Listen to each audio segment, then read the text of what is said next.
Welcome back to my channel. We're going to talk about Bill Gates today after his very funny appearance where he was asked about his relationship with Jeffrey Epstein, and his answer, of course, was not very good. But before I get into that, just in case you're new here, I encourage you to subscribe to my channel. We talk about a lot of different fun things, and I cover stuff that is interesting to me, whatever that may be. You should watch, by the way, my prior video on Peter Nygard. I will include the link in the video description, who, of course, was also very good friends with Bill Gates. But he's just a terrible person in general. So let's go ahead and get into it. Also, if you don't mind, if you like the video, please actually press the like button. It takes 2 seconds to do. It helps boost us in the algorithm. We are constantly being suppressed. And share and comment. Y'all know the drill. Okay, so let's go ahead and get into Bill Gates. Oh my gosh. Big Fish is a very good person to follow on Twitter. He's somebody that has been covering the Jeffrey Epstein saga from the beginning, and you can find a lot of really good documented stuff on his Twitter page. So he says Bill Gates is grilled on 7:30 about his relationship with billionaire pedophile Jeffrey Epstein, and if his ex-wife warned the Microsoft founder he could be quote-unquote sexually compromised. No reporter has ever asked Bill Gates about his business partner Peter Nygard. Yes, exactly. That's a very good point. He continues down here with two things that are linked, and we will get into those in a moment. So here is the clip. Bill Gates claims he had no relationship with Jeffrey Epstein, just dinner. How many times do you have to go on his island, you know, to have dinner? Right. Like, we're all just going to buy that. So here's the clip. Now, one of the issues that's dogged you is that of your relationship with Jeffrey Epstein. Do you regret the relationship that you maintained with him against Melinda's advice and wishes? Oh, I've said that I mean, you're going way back in time, but yeah, New audience. I will say for the, over 100th time, yeah, I shouldn't have had dinners with him. Epstein had a way of saying, I shouldn't have had dinners with him, right, because we're sure that's what you were doing. And by the way, just to put this out there, Melinda Gates, I don't believe for a second that she was against this relationship with Jeffrey Epstein. Please. She was married to Bill Gates for how long? And I also question their divorce, their so-called breakup, because I think that a lot of these wealthy people, they do stuff like this to protect their money.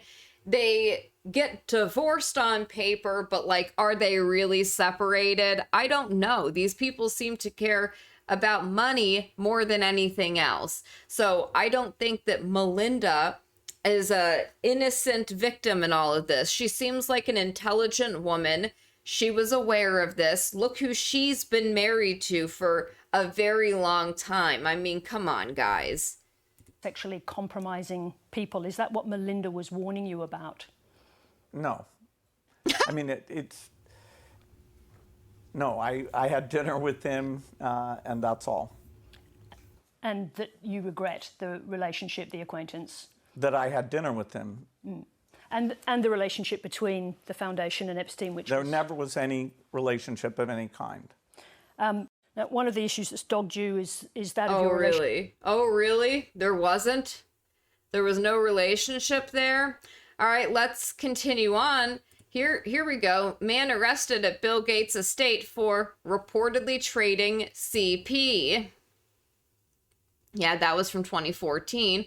Police arrested a Seattle man at Bill Gates and Melinda Gates' mansion for allegedly collecting more than 6,000 child R photos.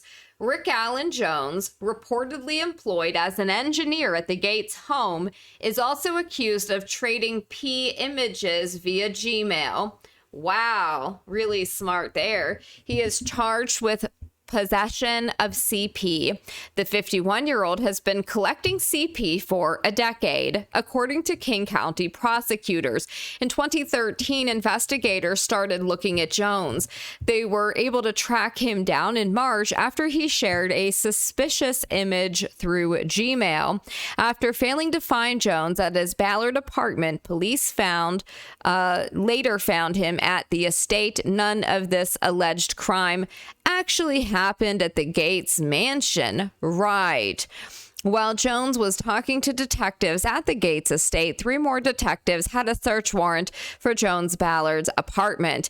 There, they found more than 6,000 images of graphic CP and R, 133 of which were children identified by police. Jones has not been jailed, but he is ordered to stay away from all children. What? He's not jailed, just ordered to stay away from children. Is this a freaking joke? I mean, honestly. Yeah. Brati Ferry scientist whose work was funded by the Bill Gates Foundation dodges jail time for sick child images haul. Yeah. An eminent scientist caught with indecent images of children at his Brody Ferry home has been spared a jail term. Oh, just like the other guy we just talked about who happened to be working for the Gates. Wow. I mean, I think we're noticing a pattern here, right? The noticing intensifies. Dr. Paul Andrews was caught with a vial material in 2019 after police raided the home he shared with his wife. The creep was formerly employed at the University of Dundee as the director of operations at the National Phenotypic Screening Center. He had been involved in groundbreaking research in the hope of developing the world's first male contraceptive pill. Funded by a $900,000 euro grant from the Bill and Melinda Gates Foundation, Andrews was ordered to perform unpaid work after previously pleading guilty to the offense at Dundee Sheriff Court. Quote, while this is a serious offense, I do consider in the circumstances that I am unable to impose a community-based disposal, unquote, Sheriff Allison Mitchie said. The court was told how a search warrant for Andrews' home on Seafield Road was granted after receiving a tip-off about indecent images being downloaded at the address. Fiscal deputy, I guess that's what that means, Carrie Ann McKenzie said, quote, officers were afforded entry by the accused and he was advised for the reason. A search was conducted and an iPhone was recovered. The phone was examined and indecent images were found within. The accused was arrested and provided a no-comment interview. 7 Category A images, the highest level of depravity, were found on the iPhone, along with 34 Category B images and 24 Category C images. First offender Andrews, 55, previously pled guilty to taking or permitting to be taken indecent images or pseudo-images of children between November 8 and 11, 2019. Wow. Solicitor Mark Harrower said Andrews' wife of 26 years left him and he lost his job as a result of the offense. He told the court, quote, he has lost his career as a research scientist at Dundee University. He did groundbreaking work in respect of the male contraceptive pill. His life was stressful, but it's no excuse for what he did. He has suffered a loss of self-esteem, friendships, and feels a sense of deep regret for what he has done. Are you kidding me? He regrets getting caught. Mr. Harrower said Andrew engaged with the Stop It Now organization, which aims to assist S-offenders. As an alternative to custody, Andrews was ordered to perform just 200 hours of unpaid work, placed on 18-month supervision, and made subject to a program and conduct requirement. This will restrict his access to the internet and how many devices he owns. He was also placed on the S-offender register for just 18 months. So why is it that people that are associated with Bill Gates, number one, are involved in CP and trading CP? Why are they all offenders here? And then they get no jail time and they get light slap on the wrist Oh, he has to do a couple hours of unpaid work. If it was anybody else that didn't have these connections, you know they would be in prison. This stuff makes me sick. Continuing on, 80 more accusers sue Rockefeller Hospital for abuse by Dr. Reginald Archibald. Archibald harmed children for 40 years in what is described as, quote, grotesque, if not unimaginable treatment of his child patients, unquote, some as young as toddlers. Just wanted to include that in there. Bill Gates and Fauci, NIH funded Archibald's sick pedo studies for the Rockefellers. Would you look at that? Wow. I mean, it's almost like we're noticing patterns or something. The NIH, which funded some of Archibald's work, said it was not in a position to investigate his conduct. Oh, I bet you weren't. These men want the scientific community to acknowledge that a famous researcher essayed them. Dozens of men remember a Rockefeller researcher, now deceased, harming them decades ago. After inquiries from BuzzFeed News, the editors of 2 journals have decided to acknowledge the allegations in the scientific record. Well, good for you guys for at least covering that. So anyways, I'll include the link to that. Of course, Bill Gates has a connection to this guy, right? Of course, because why wouldn't he? I mean, unbelievable. And here's the other thing, Rockefeller medicine. Yeah, not a good thing, right? Not good. So anyways, yeah, just unbelievable. These are the so-called experts. Trust the experts. Experts say, I don't think so. All right, let's move on. Y'all can read the rest of that on your own here. I'll include the links in the video description. Moving on to an article from Whitney Webb. The cover-up continues. The truth about Bill Gates, Microsoft, and Jeffrey Epstein. While more revelations about the Bill Gates-Jeffrey Epstein relationship have begun trickling out following the Gates' divorce announcement, the strong evidence pointing to their relationship beginning decades prior to 2011 continues to be covered up by the media, not necessarily to protect Bill Gates, but to protect Microsoft that has, at least 5 R&D centers in Israel now and calls themselves just as much an Israeli company as an American one. Oh, haha. In early May, the announcement that Bill and Melinda Gates would be divorcing after 27 years of marriage shocked both those that praise and those that loathe the quote-unquote philanthropic power couple. Less than a week after the initial announcement of the divorce on May 7, the Daily Beast reported that Melinda Gates had allegedly been deeply troubled by Bill Gates' relationship with child S-tier and intelligence asset Jeffrey Epstein. The report suggested that Melinda was a major reason for her husband's decision to distance himself from Epstein around 2014 because of her discomfort with Epstein after they both met him in 2013. The previously unreported meeting had taken place at Epstein's mansion on New York's Upper East Side. The Daily Beast also revealed that the details of the Gates divorce had been decided several weeks prior to the official announcement. Then on May 9, the Wall Street Journal published a report suggesting that the plans for divorce went back even further, with Melinda having consulted divorce lawyers in 2019. Allegedly, that consultation was made after details of Gates's relationship with Epstein had gained considerable mainstream media attention, including from the New York Times. While mainstream media outlets apparently agree that Epstein was a likely factor in the Gates's recently announced split up, what those same outlets refuse to cover is the real extent of the Gates-Epstein relationship.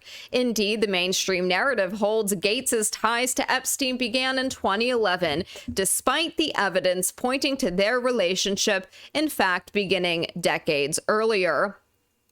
This blanket refusal to honestly report on the Gates-Epstein ties likely is due to Gates's outsized role in current events, both in terms of global health policy as it relates to C-19 and in his being a major promoter and funder of controversial technocratic quote-unquote solutions to a slew of societal problems. What is more likely, however, is that the nature of the relationship between Gates and Epstein before 2011 is even more scandalous than what transpired later, and it may have major implications not just for Gates but Microsoft as a company and some of its top executives. This particular cover-up is part of an obvious tendency of mainstream media to ignore the clear influence that both Epstein and members of the Maxwell family wielded and arguably continue to wield in Silicon Valley. Oh yeah, look at Christine and Isabel Maxwell. Magellan, ComTouch, Chiliad. Yeah. Indeed, the individuals who founded tech giants such as Google, LinkedIn, Facebook, Microsoft, Tesla, and Amazon all have connections with Jeffrey Epstein, some closer than others. This investigation is adapted from my upcoming book, One Nation Under Blackmail, which will be released early next year and include a more complete investigation into Epstein's ties to Silicon Valley, scientific academia, and intel agencies. The Evening Standard mystery. In 2001, perhaps the most important article ever written about Epstein was published. The article, which focused mainly on Ghislaine Maxwell's and Epstein's relationship with Prince Andrew, was published January 22nd, 2001 in London's Evening Standard. The article, written by Nigel Rosser, was never retracted, very important to note, and was published well before Epstein's first arrest and the onset of his public notoriety. It has nevertheless since been removed from the Evening Standard's website and can now only be found on a professional newspaper databases. I made a PDF of that article and several other scrubbed Epstein-related articles publicly available in October of 2019. Key statements made in the article make it clear why it was removed from the internet, apparently in the wake of Epstein's first arrest in Florida. Rosser introduces Epstein as, quote, an immensely powerful New York property developer and financier, a nod to Epstein's past in the New York real estate market. Later in the article, he notes Epstein, quote, once claimed to have worked for the CIA, although he now denies it, unquote. One of several likely reasons why the article was removed from the internet well before Epstein's second arrest in 2019. Much of the article notes the closeness of Epstein and Maxwell to Prince Andrew and suggests that both wield considerable influence over the prince, largely due to Maxwell's role as his social fixer. That's interesting. It states that Maxwell was manipulating the prince and that the whole Andrew thing is probably being done for Jeffrey Epstein. One line stands out, however, as the first major clue toward demystifying the true origin of the Gates-Epstein relationship.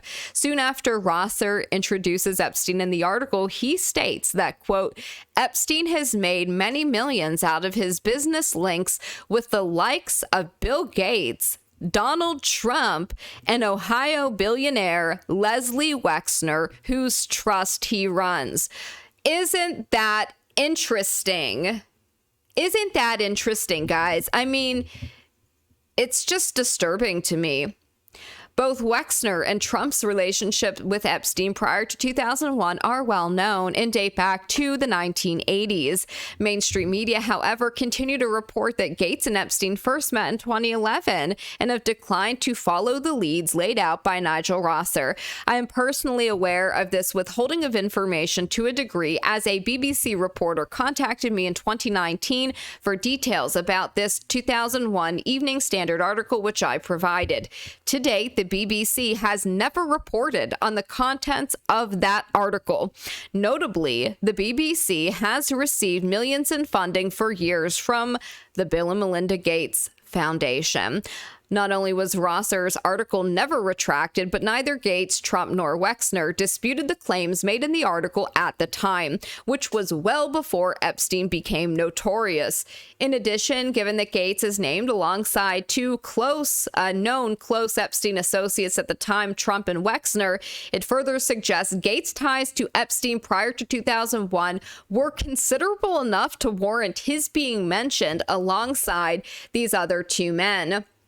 In addition to the Evening Standard article, there is evidence from Maria Farmer, an Epstein victim who was employed by Epstein and Maxwell from 95 to 96, that she recalled hearing Epstein mention Bill Gates in such a way as to imply they were close friends, which gave her the impression that the Microsoft co-founder might soon be visiting one of Epstein's residences.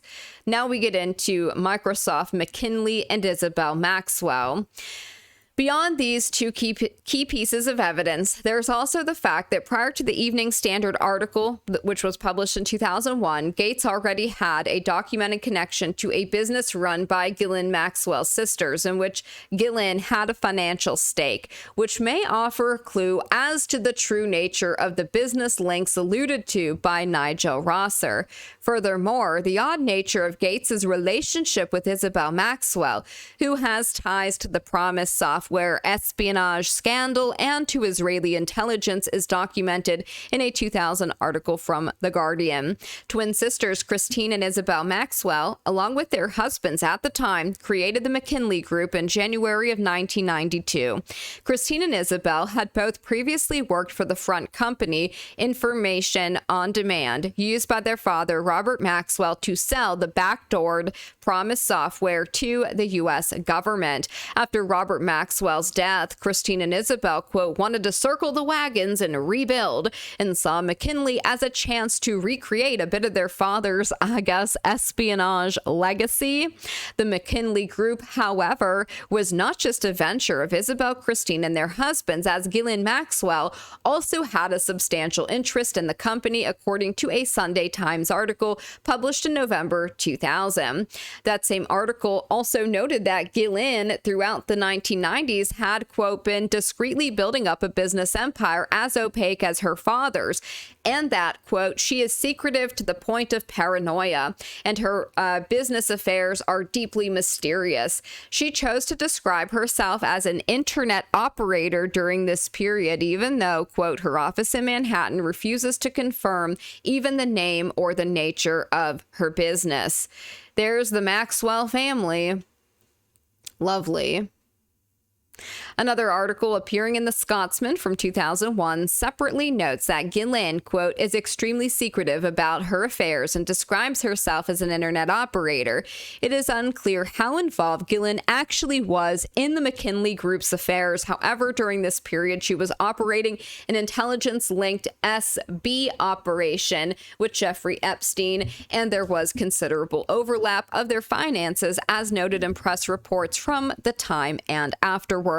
McKinley created what became known as Magellan Internet Directory, remembered as, quote, the first site to publish lengthy reviews and ratings of websites. Magellan's value-added content approach attracted several large corporations, resulting in major alliances with AT&T, Time Warner, IBM, Netcom, and the Microsoft network that were all negotiated by Isabel Maxwell. Microsoft's major alliance with McKinley came in late 1995 when Microsoft announced Magellan would power the search option for the company's MSN service.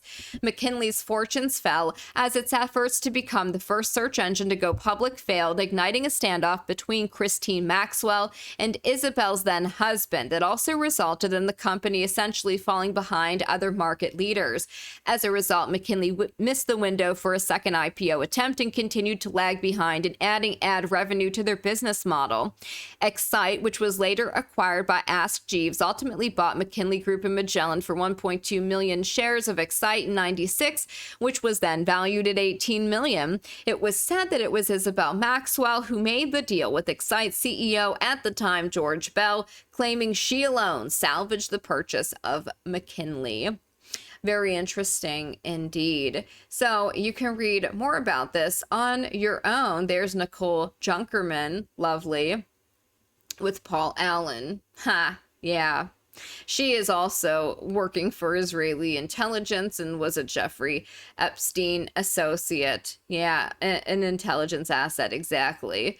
So, okay, I want y'all to read the rest of this article on your own. It is very long, it is very detailed, but it is well worth your time for sure. There's things in there about Microsoft executives. There's one of them with Jeffrey Epstein. You can see that they're all good friends, you know, all of them. The Clintons, they got their start. They created the Clinton Foundation basically through their relationship with Jeffrey Epstein. He was the one that suggested that they kind of incorporate their pay-for-play schemes and rebrand it as like philanthropy. So anyways, we shall move on to this. Bill Gates' association with Epstein isn't the tip of the iceberg. He obviously has a certain type he surrounds himself with. Meet Peter Nygard. He is awaiting extradition to SDNY for human STR, etc. Let's not forget the 37-time Epstein Island visitor, Bill Gates, seriously compared wearing masks with wearing pants. Oh yeah, let's play this clip because it's just absurd. What about masks? I think there are a lot of people in America who are confused about whether they should be wearing a mask. And in the United Kingdom, for example, they've scrapped that altogether. Well, that's interesting. You know, what is the downside of wearing a mask? I mean, it's got to be tough. You know, you have to wear pants. I mean, this is tough stuff. These societies are so cruel. Why do they make you wear pants? Wow. Yeah, I bet you don't like to wear pants when you go visit Epstein's Island for dinners. We're very glad you have yours on. That will be on the web. Yeah. How cute and funny. Bill Gates praised PEDO Jeffrey Epstein's lifestyle. Kind of intriguing. The New York Times reported Saturday that the Microsoft co-founder was charmed by Epstein, who he met several times after Epstein's release from jail. That is an absolute lie. This is what Whitney Webb was talking about, how these mainstream publications claim he didn't meet him until 2011. That is an absolute lie. That's BS, as we just covered, as we just showed you. So you can see how they play this game. They pretend that they're reporting on these people or holding them accountable when they're not. They are covering for them, and they're doing the least possible. And by the way, I mean, just look at this. Like, let's be honest, okay? Look at it. He looks like he's currently transitioning. I don't know. How to prevent the next pandemic. Just lock him up, you know? Just lock him up. I like how they gave him the moves and stuff. That was pretty funny. And here we have that picture here, you know? You've got Jess Daly, the CEO of Barclays, Larry Summers, a former Treasury Secretary, Jeffrey Epstein. You've got Bill Gates and Boris Nikolic, a Bill Gates advisor. And this was somebody that Jeffrey Epstein made the executor of his trust. So there you go. Oh, yeah. Oh, I just had dinners with him. Please. We just showed you ties that Bill Gates has to many different predators, including people that he was paying for quote unquote science research, an engineer that was literally arrested in his home back in 2014. And these two guys were given very light sentences, and you never hear about them. When people talk about Bill Gates and his connections to shady people that are involved in like child ST. I have to use abbreviations, by the way, due to the algorithm, but y'all understand what I'm talking about. How come we don't hear about that? Why? He's clearly involved in this stuff, you know? He's clearly compromised. He is clearly somebody who likes to surround himself with predators who prey on children and who have graphic images of children being harmed on their devices. I mean, how disgusting.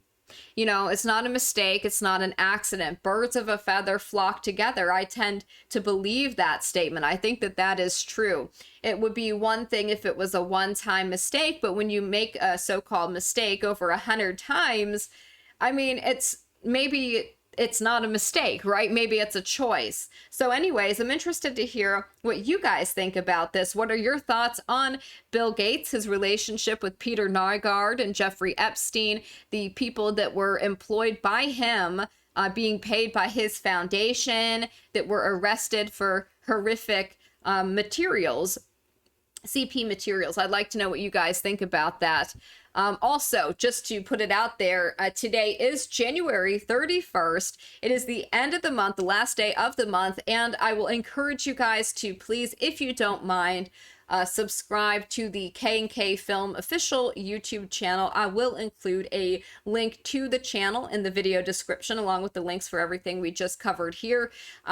We are going to be releasing the trailer for my documentary on the Whitmer hoax. We're going to be releasing that today, this afternoon around dinner time. So make sure that you go subscribe and you hit the little bell icon to get a notification anytime we put something out there. So that way you can kind of tune in and watch when the trailer comes out. And I will try to go live tonight to talk about the trailer after we release it, if that's something that you guys would be interested in. I'm so excited for that, and I really hope that you guys like the trailer. We put a lot of work into it. I think it's very professional and very awesome. I think y'all are gonna love it, and I really, really would appreciate if you guys can share the trailer once it gets out there, and just kind of reach out to people, your favorite content creators, and ask them to have Brandon on or myself on, and to talk about the documentary and Brandon's case, because we cannot let that story die. It's very important that we keep it alive,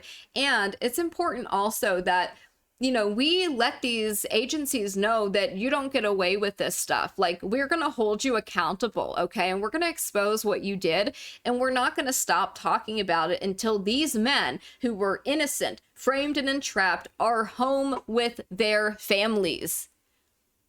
That's what we're going to do. So anyways, I hope you guys have a good day, and I will apparently be talking to you all later. Whee!